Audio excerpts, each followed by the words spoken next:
Hi, this is Ninar and Katrien. Welcome to the Art of Being Women. Before we dive into our show today, I want to thank everyone watching us from different places in the world. We've got people in the US, Italy, Spain, Greece, Lebanon. So thank you so much for watching. And Belgium. Belgium. Belgium. How could I forget? Sorry. Thank you so much for watching us, and please subscribe to our YouTube channel. It is very important to the growth of our content and our show. Today we have a special, what I believe is a special for me.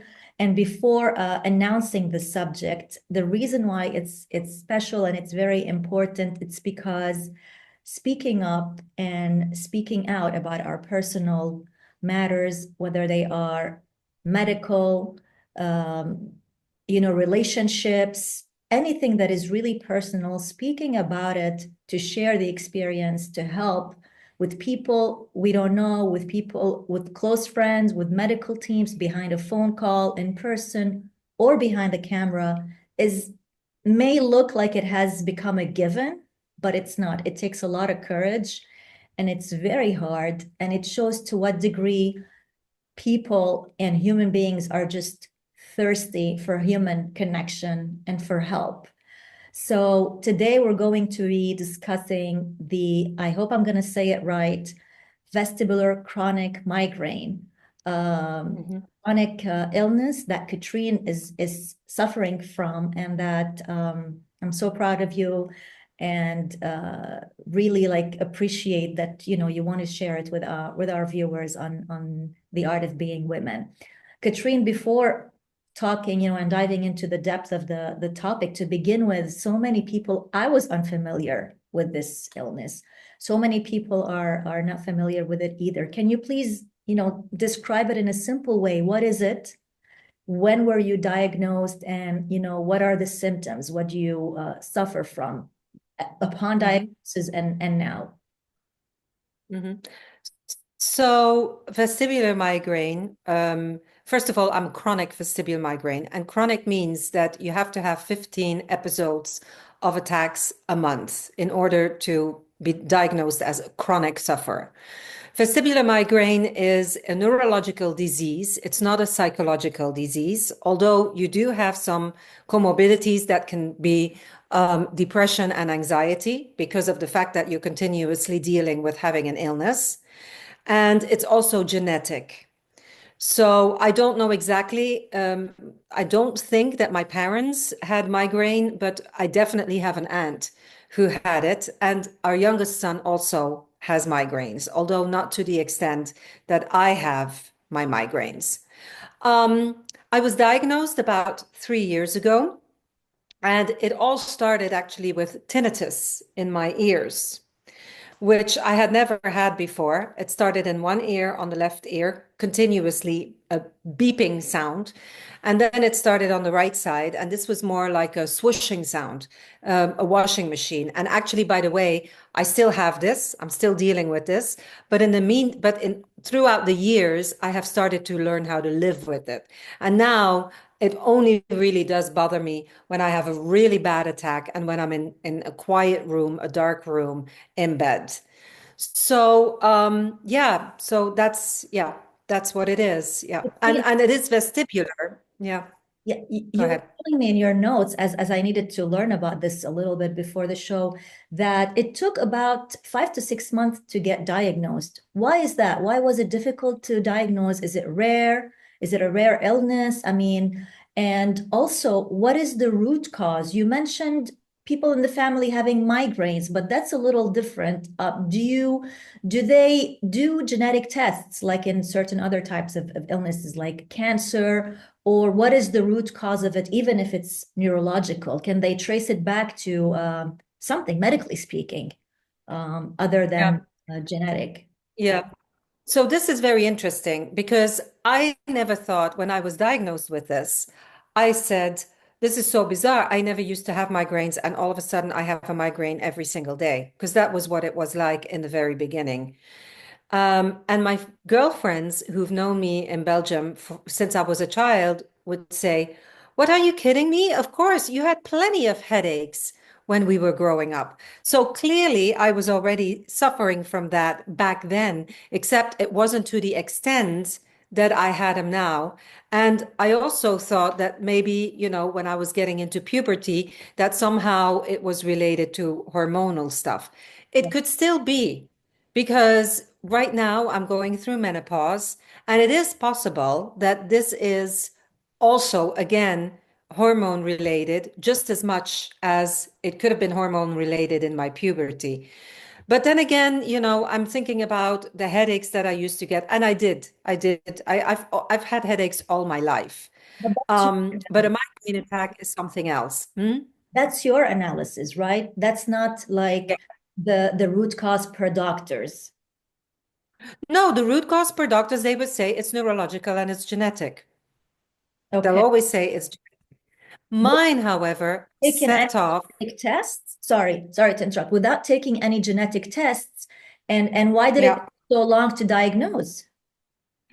So it started with me, the worst started with me because I got a virus in my ear. And so they thought that it was more ear related. This ear virus is called neurotitis. So they thought it was more ear related. And so they treated it with steroids in the beginning. And then basically the ENT was like, there's nothing I can do about this. Maybe it'll go away on its own. But this was already at the time when my headaches were really like it was banging. I mean, it was so bad. And anybody who has had a migraine in their life definitely can relate to it. That, I wasn't able to get out of bed anymore. And vestibular migraine, it's called vestibular because it affects your vestibular system, which is why they thought it was my balance system and it was in my ears to begin with. So one of the main symptoms that I have is dizziness. I get continuous dizziness. So some people may throw up with migraines. Some people may have other symptoms. For me, it's dizziness and real sensitivity to light and sounds. So yeah, that's basically that's it. Yeah. No.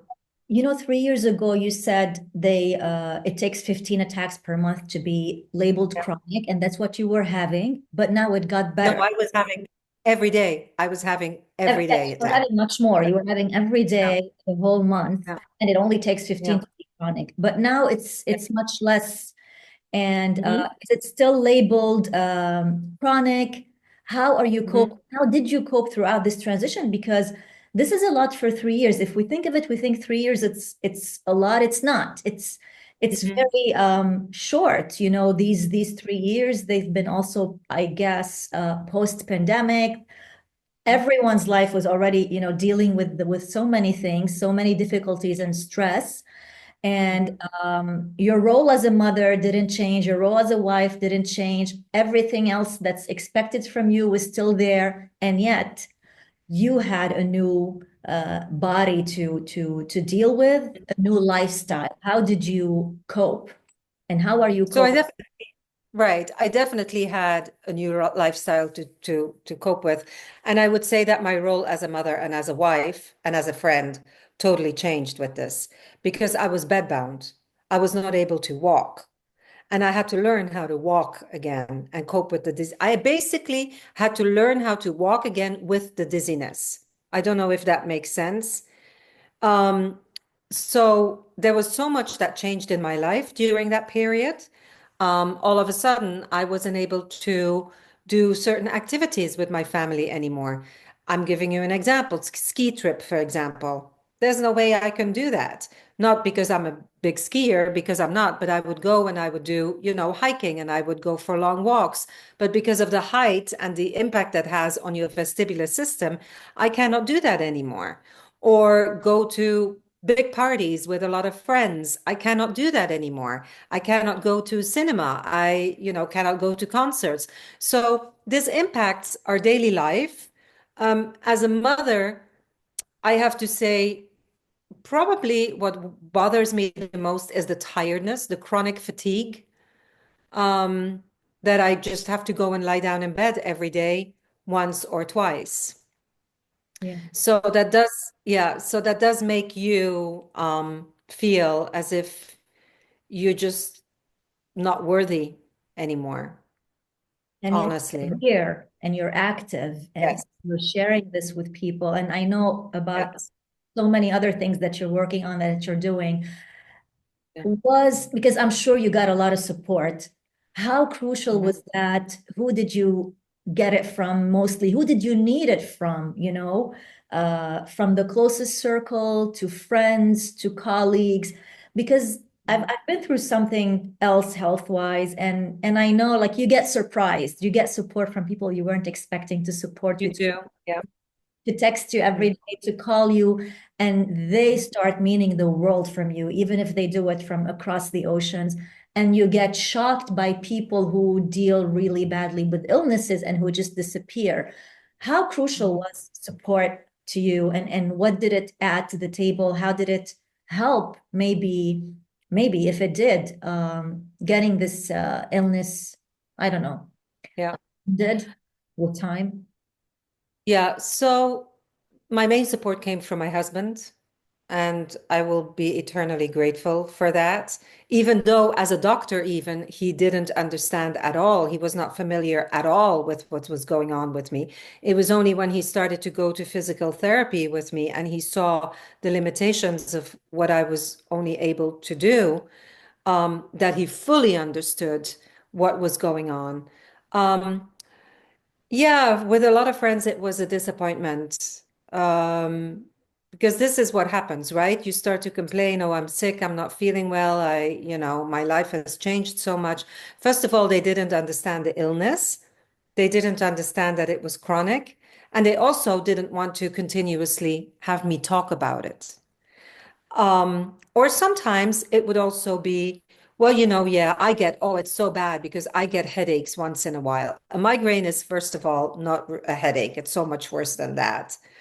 And I honestly, I don't know anybody in my immediate surroundings who has ever dealt with vestibular migraine or dizziness on a daily basis. So they were either trying to make me feel better by saying that they had gone through it themselves as well, which wasn't the case. Or, they would say, oh, but there's so many other things in your life that go well for you. Or they just would not want to talk about it at all. The only people who actually did understand what was going on, and I had like a couple of friends here, like three, four friends who would see me on a regular basis, on a weekly basis, or, sometimes even more. And those would see what was actually going on with me firsthand. They could see that, I was just very tired and fatigued and couldn't do much. And I wasn't able to move my head from one person to the other person because I would just get so dizzy. So one of my friends even said at some point, when the worst was a little over, she said, every time I visited you and I left, I cried for you Yes. because I could see, yeah, that's a real true friend. Because Yes. I could see how much you were suffering. Yeah. And I have two other friends who always come together, and they were, they did the same thing too. And then, hold on, I had one friend in France who spoke to me almost every single day. Yeah. Um, Yeah, and so those were the four people I would say who actually supported me the most, besides my husband and my family. Isn't that strange though, and see, like, now you're naming them, you're remembering them out of everyone, and you're remembering the words they said, because I feel that, they validated your pain. And this is something that I also went through. And whether Hmm. they say it to you much later when you're better or during, I remember that I hated to hear words like, you're okay, you're strong, you're going to be fine. And I Right, only felt that almost as I was hugged on the phone when someone said, I'm so sorry you're going through this. That's all it took. right. And Yeah. it takes life experience, it takes emotional intelligence. And I learned Yeah. also later that it takes experiences, sadly, in illness. We have a saying in Arabic that no one learns anything unless it's from your own pocket. So sadly, Right. nature, they really don't learn from others' sufferings. And Yeah. Some of them are Yeah. really bad dealing with illnesses. Yeah. But Yeah, if you have not, but it's with everything like that, right? If you have not gone through situations that are more or less the same, and that counts for me as well, you cannot possibly compare yourself. And all you can say is, like you say, I'm so sorry that you're dealing with this. but even that, I don't think I would have learned to say those right words hadn't I gone through this experience. True.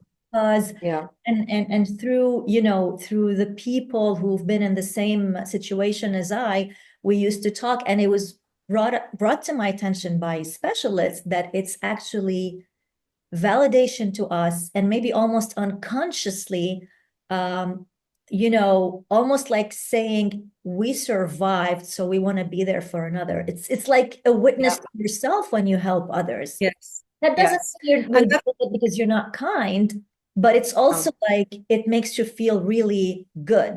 yeah. Yeah. Yeah. That's why I volunteer also for organizations like, I've done some Zoom calls with the Vestibular Disorder Association just to talk to other people who are dealing with similar things. And I'm much farther in the process now because of medicine. This has not disappeared, but thank goodness I can take medicine to, limit this more to 7 attacks a month, for example, and I can take something as soon as I feel an attack coming up. So on the diagnosis, I wanted to get back to you on that as well. So it took 5 months because there are very, very few doctors who understand what this is, and you have to be diagnosed by a neurologist because it's a neurological disease. But very, very few doctors otherwise know what's going on. Not even the ENTs, who you would think it's in the vestibular system, it's in the ear system. You would think that they know illnesses that are related to the ears, but not even them. They were not even able to diagnose me. So, Before speaking of mental health, because you mentioned, the things that you feel you can do now for other people in your shoes. You also have an organization. Do you want to talk about that? The concert in Belgium, and what you've been really doing for this, and you want to share something about it before we move on? right. So, I mean, the main thing, the concert in Belgium was not related to this particular issue. My main volunteer work that I do is concerning Alzheimer's Okay. because my mom had early onset Alzheimer's when she was 59. But somehow, I have to say, brain fog, for example, is another major issue with this illness. And it's something like I had a certain moment when I was sitting in front of the washing machine and I was like, okay, there's all these buttons and I do not know which buttons to push. What are these buttons? I was in the car once and I was like, I don't know what to do. There was a key. I did just so I totally had, uh, I was just out of it, totally out of it. So yeah, go ahead. Is it from the same family of Alzheimer's, medically speaking, or it's not proven yet? Or, I mean, is there dialogue about it? No, not that we know, and there is no dialogue about it either. They will say that the brain fog is, which is double for me now because I'm going through menopause, and brain fog is also one of those symptoms of menopause.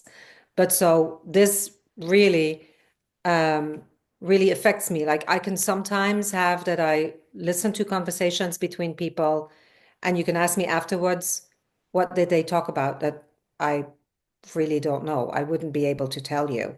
So when I'm having a All of really bad day, yeah. And so That's you get, our memory is yeah, really like getting so bad, everyone, I assure you. But yeah, even though I was going to bring up your late mother, her Alzheimer's in a different context. And see, I got confused and forgot for a moment about the concert. What was it related for? Because you're so it was for active. The cancer. point is you're so active. You're doing something for Yes. a different illness. You cared for your mother. You were the primary caregiver. Do you think these, hardships in life lead to illnesses. And do you feel like it affected your mental health and maybe that led to this illness? What about this phase of your life? Yeah. It's interesting you're asking me because the period leading up to the moment where I had my first attack, I had had 3 or 4 months of enormous, enormous stress. My husband was dealing with a physical issue himself. Um, he had he had a traumatic fall that we didn't know if that was going to have lasting effects or not. Then a couple of weeks after, we had to put down our beloved dog, who was 14 and had been part of our family for 14 years. Then the month after, my father passed away, with whom I hadn't had a relationship for 14 years, but still, it affects you. And then I had, pardon? It affects you more when there's been, It, issues yeah, with the family too. yeah. Yes, yeah, I think it does. And then I had to have a biopsy of my liver because I was having issues with my digestive system. So this happened in 4 months' time. So it was like every month there was something, and I didn't have the time to recover from one thing, and then the next thing was already happening. And I do think even though I was already dealing with this on a lower scale, then it just hit me and it became um a daily incident. Yeah. A What does it do? continuous 24 hours on 24 incident. I personally do believe that stress is the root cause for all these illnesses. But I'm no Yeah. doctor, and at least there's one doctor talking about these things. It would be great to have him with us one day. Gabor Mate. Someone speaks our language, believes in, stress Yes. and cultural stress and Uh-huh. generational traumas. Yeah. Um, Yeah. Tell me more about really what it did to your mental health and how did you work on yourself not to, or to, I presume, get over depression or get over, however it brought you down. Yeah. Well, so yeah, the first 5 months were anxiety, right? So you have to imagine that from one day to the next, from one moment to the next, you go from a normal, healthy person and you go to a person who is barely able to be active anymore. So um, you get anxiety from that. Anybody would have anxiety from that, especially in the period that I didn't know what was going on and I did not get a diagnosis so that I could work on, the issues. Those first 5 months were just awful. I cried every single month or every single day. And that's when my friend in France, for example, I would just cry and sob on the phone. And when I heard her talk about her normal life, that I would be like, and here I am in my bed. I can't really walk anymore. I can't read anymore. I can't do basic tasks in the house anymore. I cannot put my laundry in the laundry machine. I cannot, take the glasses out of the dishwasher. I cannot iron. I cannot read. I cannot write. I cannot watch TV. I mean, there was like nothing that I was able to do anymore from one moment, Almost like paralysis. almost like paralysis. And actually, it's good that you say that because so physical therapy was a big, big, huge part of me getting better, together with medicine. But the medicine took a longer time because that's a really trial and error. You have to try it out to see first if it works or not. And I tried multiple ones before I was able to get to the ones that I really needed. But physical therapy was a big issue for me. But the difficulty there was, I was together with people who had had brain injuries, who had had hemorrhages, who had had brain tumors, and who they themselves also had to relearn everything again that I had to relearn. To give you an example, there was an exercise with blocks, and just taking a block out of a box and putting it somewhere that was higher to mimic putting a glass in a cabinet or a cupboard, for example. I wasn't able to do that. I had to relearn all of that. So you go from like being a little baby, right? To you're trying to just get your life back together again. And so, from a mental health point of view, it was incredibly depressing, and it was incredibly, I was incredibly anxious. Um, and I knew that I had to be very patient in order to get better. At the same time, I had gratitude because I wasn't in a situation where I had a brain cancer, for example, and I would be able, and it could be that I would die from that. But yeah, When it was awful. when you were with these people who had, I presume, a bigger, more difficult situation, with you in Yeah, physical therapy, did that yeah. help or did that make you even more anxious to see that? I mean, it's not a pretty sight, they're doing worse, let's say. Let's just simplify it. They're far worse. Seeing them, would it discourage you, scare you, or would it make you feel grateful that you're A not? combination, yeah, a combination of both. When I saw people with scars on their head who obviously had had brain surgery, I got grateful that at least that hadn't happened to me. But at the same time, when I saw the struggles that they were dealing with, and were more or less the same as what I was dealing with in the sense that we had to relearn everything. I was like, oh my God, look how far I've come. I mean, I'm just here. Look what has happened to my life from one day to the next. And just to clarify, And that, watching yeah, us, the physical therapy was, of course, after the diagnosis. the physical therapy was after the diagnosis. Yes. But Yeah. still, I bet you with such an illness, such a rare one, you had, and maybe you still have those moments of fear where you don't know if it's going to get worse. I mean, nothing is guaranteed, and that's the, living in anxiety every day, right? But physical therapy has helped me a lot with that. And also, you have to have a physical therapist who is mentally accompanying you as well. And I had a physical therapist till actually a few months ago. I've only stopped maybe 3 or 4 months ago. So the physical therapist was very important in helping me with the panic attacks in case I would get an attack. They would just say, ground yourself.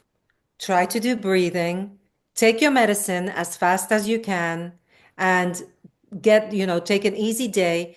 If it lasts for a day, that's fine.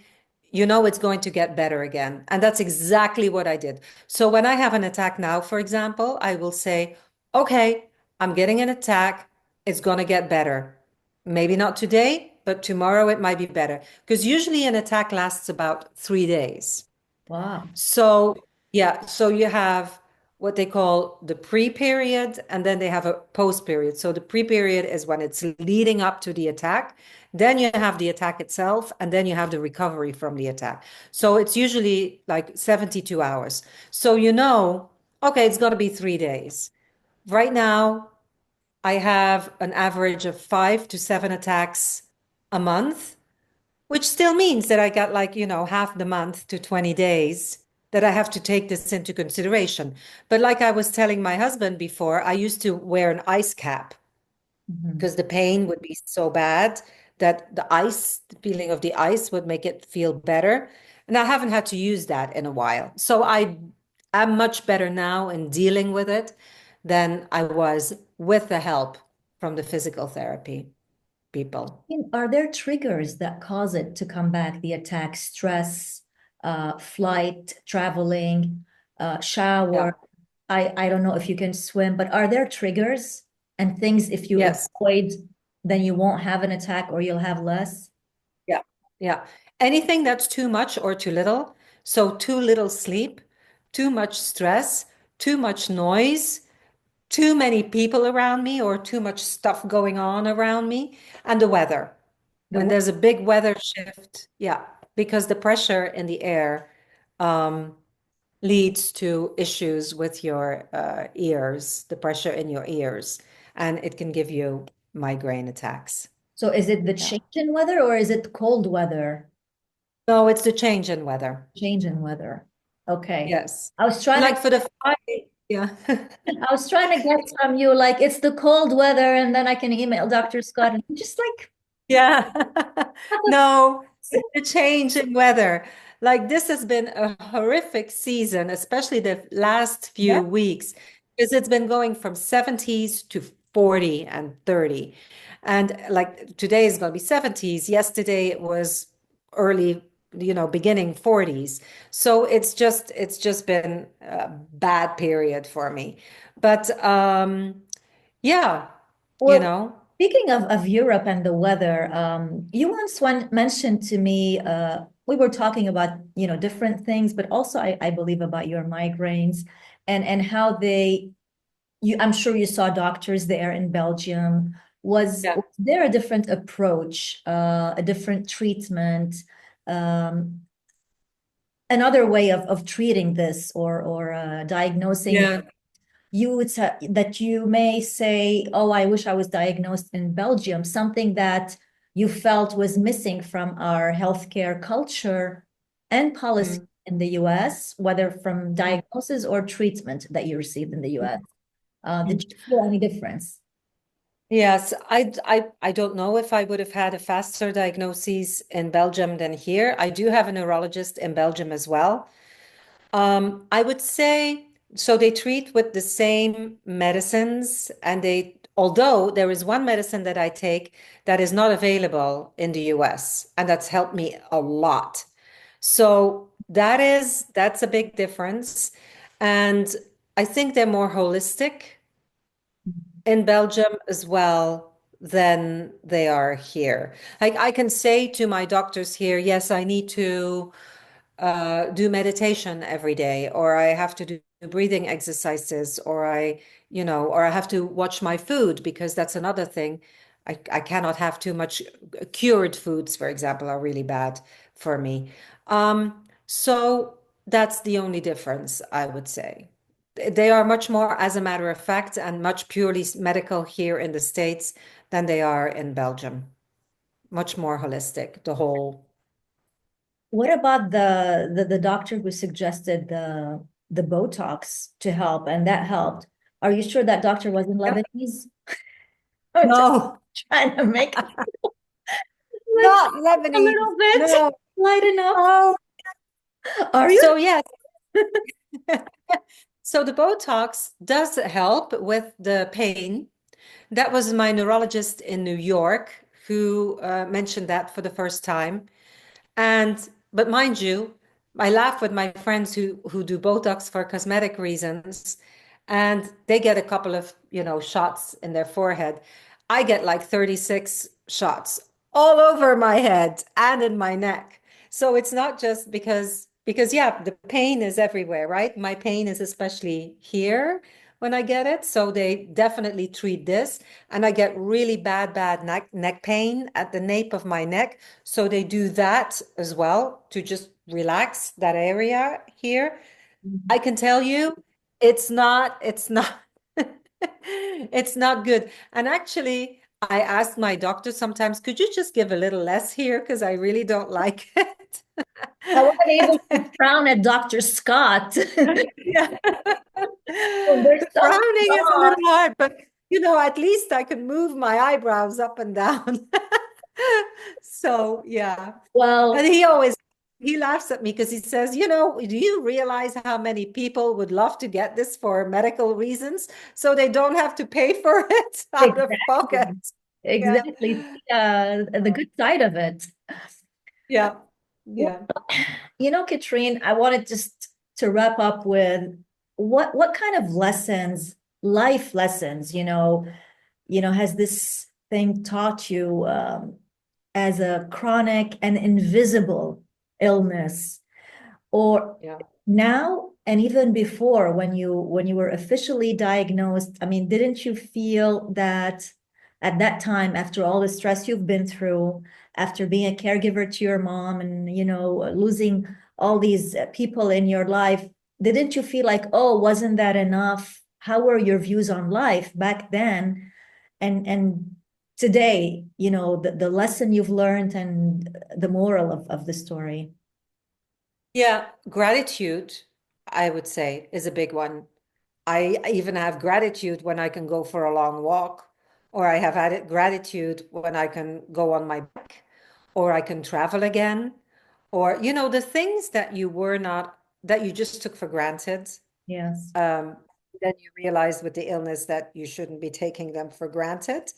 So everything that I can do again, or being not with a group of friends, because that's still hard, but being with 2 friends, 3 friends, and being able to spend time with people who I'm close with, without having the fear that I'm going to be exhausted afterwards, or without being fearful that I'm going to get an attack from that. So the gratefulness is the biggest one.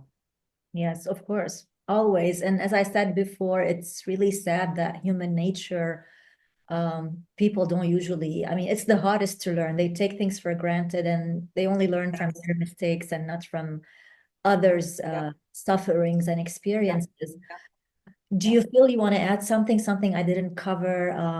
I didn't, want to No, talk about the, except yeah, yeah, except for the fact that, there is one friend who understands me from a medical point of view, and that's a friend who was diagnosed with multiple sclerosis. So she too has these, terrible moments of fatigue that she has to rest. So we just get like all of a sudden we would get slashed, we would get slapped. Like for example, now I'm having a normal conversation with you, but I'm really going to have to rest this afternoon because this is taking a lot of my yeah, concentration and a lot of my energy. And she has that as well. So we can talk to each other about that. And that helps to have at least somebody, one understand person, you. even Yeah, though we have a different illness, but we have some of the symptoms that are the same. Like she would have the dizziness as well for a certain period of time, so she understands what that is like. Um, but yeah, special shout out to that special yeah, friend. special shout out to that special friend. Yes. And that's it. I try to live my life as well as I can possibly live my life.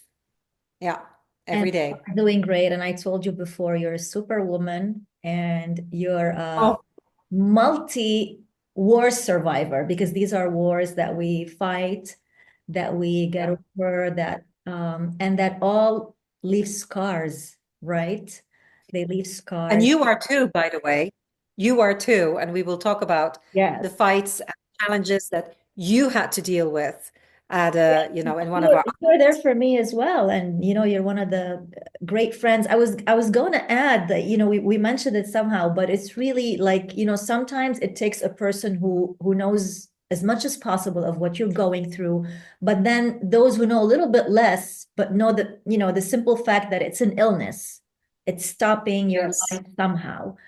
They also know that the people who, I mean, are blessed enough not to have dealt with anything, or even yes, if they think they dealt with it because they had someone at home who was ill, it's not the same. And it goes back to character and empathy if they have it, to be there for you.